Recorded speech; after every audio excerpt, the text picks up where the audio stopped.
We all love Scotty Frill. Shake it up, shake it up, shake it up. One of his producers, Dave Shepard, a.k.a. Shep, is always in here, crossover, working on the show, booking some guests, doing some research for Scotty while we're on the air. Now, Shep, is Scotty in tonight? Always. Well, not always, because sometimes he takes vacation. Well, yes, but to me it's always for now. But he's actually going to be on vacation on Thursday. Correct. So not always. So like tonight he will be, Wednesday he will be, Thursday and Friday he won't be. Exactly. So always for now. Yeah. Definitely not always. Yeah. Okay. I'm off to a good start, aren't I? So Shep is here on the show, and I wanted to talk to you, Shep, because you've gone through a very interesting life situation, dare I say crisis. You have moved apartments, and you were living with your parents or not? Parents, sisters, friends. Well, originally, let's go back to like 3 weeks ago. You had your own lease or your own apartment or no? I had my own lease, and then they broke it within a week of the end of the month. So I was tossing and turning. I was stressed out as far as trying to find a place, because by that point, no one has any room in their apartments. Did you want to stay? I did. Only because I was going to live out my security deposit, because because I could not afford to pay another month's rent at that particular price. And because I spent so much alleviating all the cockroaches and bed bugs that I had to endure, buying everything new. That's a whole other situation. Okay. We're gonna open up that can of worms as well. But number one, you wanted to stay at your existing apartment. Because I would live out my security deposit, correct. But once that was over, you were going to move because you couldn't afford it. He basically said, I have to adhere to the request of the building. I can't have you live out the security deposit. We need to do certain treatments on the room. So this was all because of the bed bugs. All because of the bed bugs. Okay, so you had an apartment in New York City. Yeah. You wanted to stay. It was an affordable place. It was you and a roommate? Yes. You and a roommate. Okay. And then bed bugs hits. Yes. And it ruined your life. Essentially the last 2 months, yeah. They fumigated. You couldn't live there. It ruined your stuff. It ruined your clothes. You have 3 treatments in bed bugs. It's crazy. You have to live out of plastic bags for 2 months. I was honest with him because I had rent due at a certain time. I could not pay the rent. And I let him know. And he said, I understand that.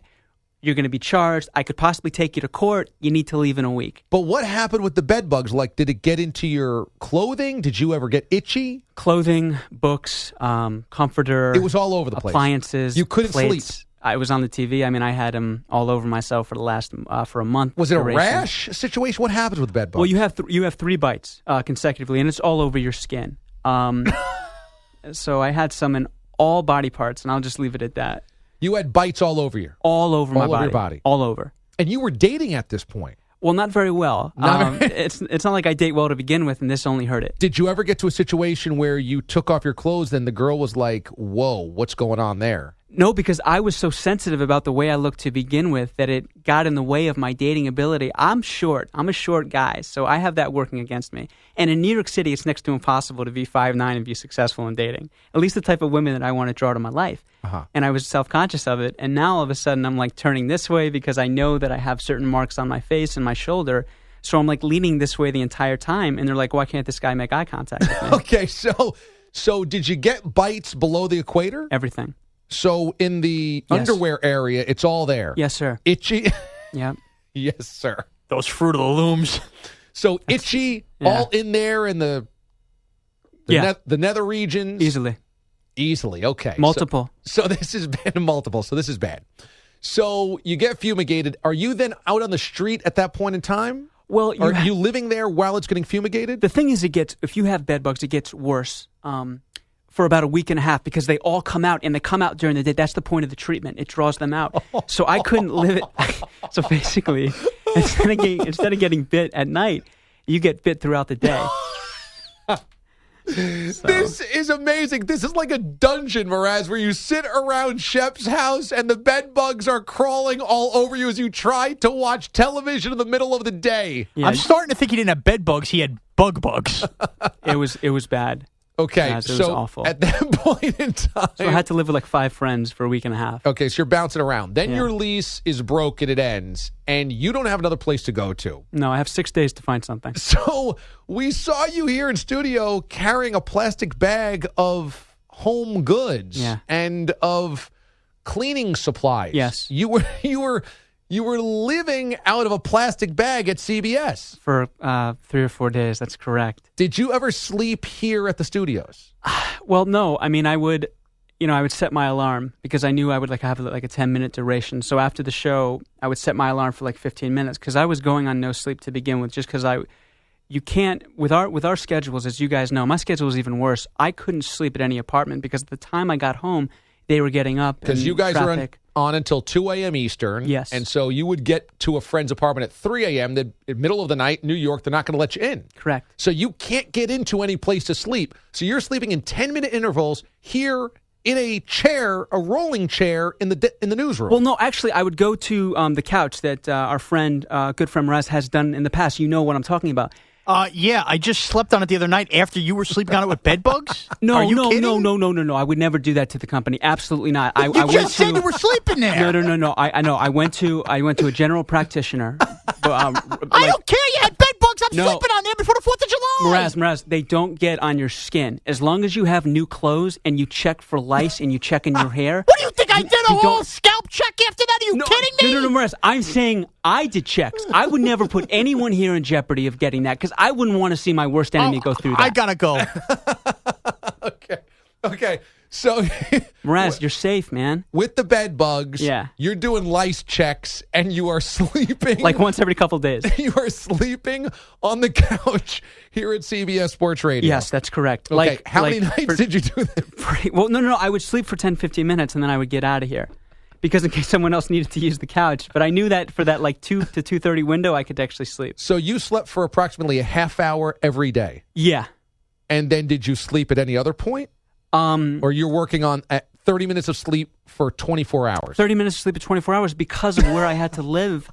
There's traffic throughout the day. That's the only place I could find it, but there's traffic throughout the day. And of course it's summer. So of course in summer, they're very comfortable. Construction workers are working because it's not really hazardous situations. So they're working since 8 a.m. to 8 p.m. So I couldn't sleep. So when you went home to a friend's house, you couldn't sleep anyway? I'd get half an hour, for 4-hour periods. Why didn't you drive back to your parents' place every day? Because that's a 4 or 5 hour commute.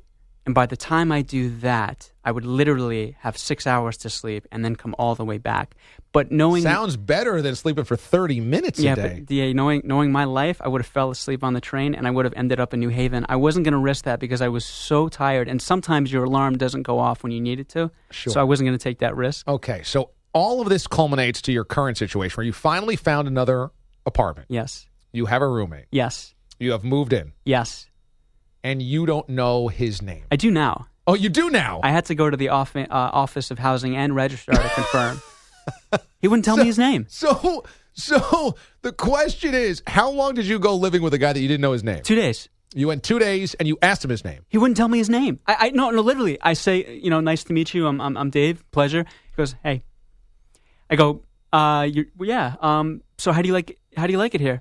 It's good. Why do you ask? I go, I'm trying to make conversation. I'm like, why do you think I would ask? And then I go, by the way, I don't know your name. He goes, okay, let's leave it at that. I go, what are you talking about, man? You're my roommate, bro. And I'm like, by the way, that's a safe, right? He goes, yeah, they don't work. And he said it instantaneously, as if now I got to worry about having my stuff stolen. So, how creepy is this? Do you think, Miraz, that his roommate, Shep's roommate, is not telling Shep his name because he's weirded out by Shep, or because he's so weird he's a potential serial killer or something? I think he thinks Shep's a serial killer, and he's weirded out by Shep. He doesn't want him having any info. I'm too friendly and amicable to be a serial killer. Yeah, but Shep, you come across as creepy when you first meet you. I think the world of you. Now I know how you feel. When you finally got the name at the housing registry, did you immediately Google it to see if this is a criminal that you're living with?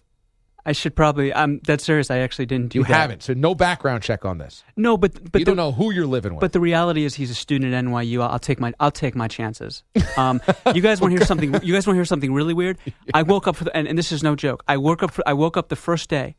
He's sitting there. Okay, he's sitting there without a shirt on, staring. I'm not lying. Staring at me. That was one of the scariest things I've ever been through in my entire life.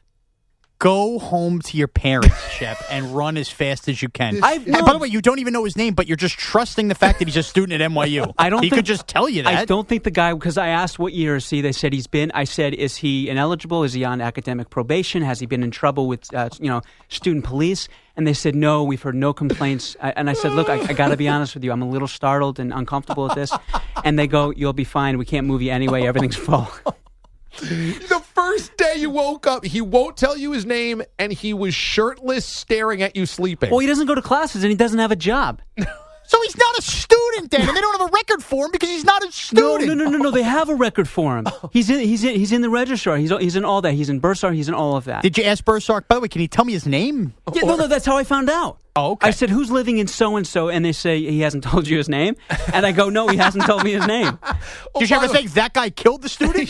Yeah. That's actually a really good... I'm not trying to make light of that. That's actually not a bad point. Ask Bursar if he's a serial killer. I mean, he was staring at you shirtless while you slept the first night. He was looking in my direction. But to me, why else would you look in my direction? It's not like my sheets are that extravagant. Why was your door open? We have a shared room. Oh my! That's why I'm getting away with paying for so little. You are sharing a room with a guy that wouldn't tell you his name. That's the only thing I can afford. Top bunk or bottom bunk? No. It's very funny. It's a shared room, but there's not a lot of space. So one bed's here, one bed's here. Oh my God! This is a horror show. Dave Shepard, a.k.a. Shep, producer of the Scotty Farrell Show that follows us. Shep, good luck, man. I hope I see you in a few days. Thanks for having me, guys. I really appreciate it. Next time, better circumstances.